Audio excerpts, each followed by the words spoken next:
It looks like we have a couple of key updates regarding free agency for the Raptors, so today we are going to talk about that. What's up everybody, it's JJ Buckets. Again, I've already said what we're doing today, so just before I get into things, make sure you're leaving a like on the video. You already know it helps the algorithm out a ton, and you know I really appreciate it, so just make sure you're doing that. Subscribe to the channel if you're new here as well, plus if you plan on doing any responsible sports betting, keyword on responsible, in the near future, just make sure to check out my link in the description below. So free agency starts on Friday, and ahead of the free agency period, we have a couple of key updates regarding the Raptors' plans. The first of which talks about Jakob Poeltl. Now Jakob, obviously Toronto made a big investment into him at the trade deadline, so if this is a guy that was going to leave in free agency, that would have been a massive L on for this team, and thankfully it does not look like that is going to happen. So the report here being from Mark Stein that Jakob Poeltl is likely to re-sign with the Toronto Raptors for a deal worth around $20 million per year.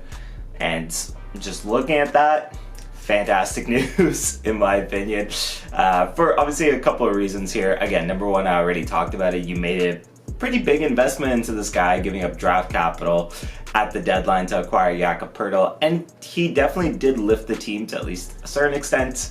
Jakob Poeltl brought some very needed rim protection on this team, and he brought some good just defensive play overall, rebounding, made the lives of, I'd say, a lot of other Raptors tremendously easy, and filled that big void that I would say Raptors fans and probably everybody to some extent was talking about at the 5 spot. He's a great fit on this team. He's a fairly young player, so it'd be nice to have him, moving forward for the foreseeable future, not just for this timeline, but, for the Scotty Barnes timeline.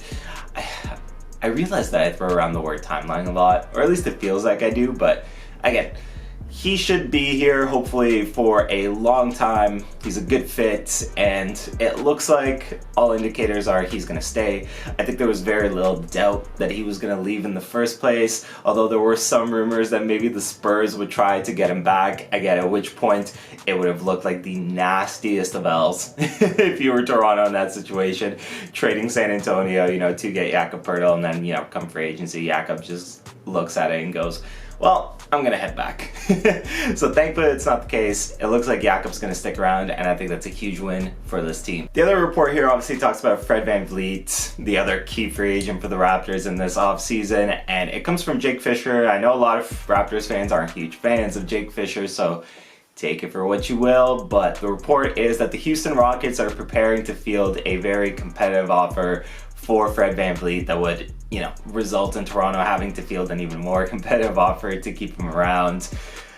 So obviously Houston is a team that's gonna have their pick of free agents, I would say, to a certain extent, because they obviously have the cap space. They have a fairly alluring young team, I would say, as well. There's a talented roster kind of slowly coming together in Houston, in my opinion. Just needs the right pieces to kind of make it work. And obviously we know the Ime Udoka hire happened this offseason, and we know the reports have been that they're going to try and be a little more competitive, and naturally it seems like James Harden, who was the kind of initial target to bring back to Houston, which also in my opinion would have been kind of hilarious, is kind of leaning in the direction of staying with the Sixers. At least that's kind of, I would say, the feel that you're getting from some of the reports that you're getting out of those camps.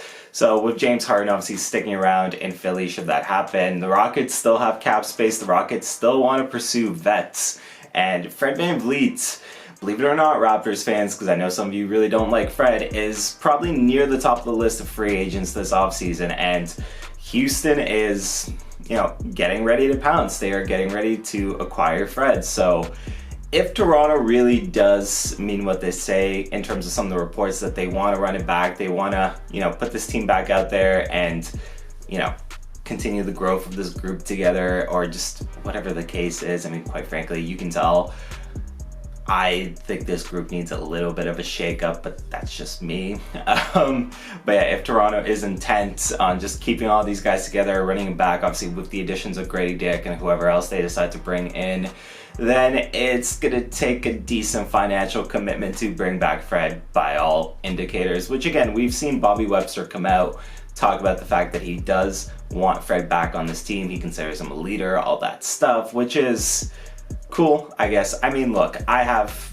no issues with keeping Fred whatsoever, but I really do think it depends on the price, because again, you have big decisions coming up on Pascal Siakam in terms of an extension and OG Anunoby in terms of an extension. In particular with OG Anunoby, you know he wants a bigger role, and I think quite frankly, while Fred is on this team, you can't really give OG Anunoby the bigger role that he wants, because I don't think Fred will take a minimized role. So it'll be interesting to see what happens here, because I really do think things start to get a little bit interesting once, you know, Fred is potentially gone. Because at that point, obviously, you start looking at the situation that you have, and a lot of Raptors fans that have been clamoring for the Scotty Barnes point guard experiment, or at least the full-time point guard experiment. You might get it in that situation, because I really do believe if Fred's gone, then Scotty is sliding right over to the point guard position. And I actually really do think the lineups kind of become interesting from that point. So obviously Gary Trent Jr., who recently opted into his contract, into his player option to stay with the Raptors, would be kind of the natural, I think, inclination at first, who you throw back into the starting lineup.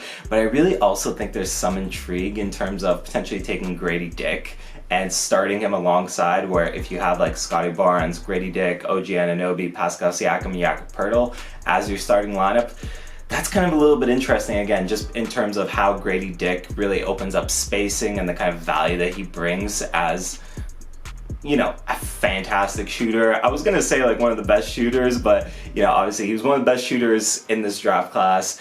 I expect him to be one of the best shooters, or at least better shooters in the league right away. I think that's a skill that's going to translate over for him very quickly. So it'll be interesting for me to see where they go with the lineups and how they want to play around with this should Fred VanVleet be out the door. And that's, again, like, I think that's where things just get really interesting, because in terms of the financials, in terms of everything like that, I really would say a lot of the quote-unquote writing on the wall kind of pushes you to maybe considering letting Fred go. And depending on who you are, you can argue whether or not that's a good or a bad thing. Y'all can let me know in the comment sections about that, even though, again, with a lot of Raptors fans, I feel like I already know what the comments are going to be in that regard, but I still do want to hear it.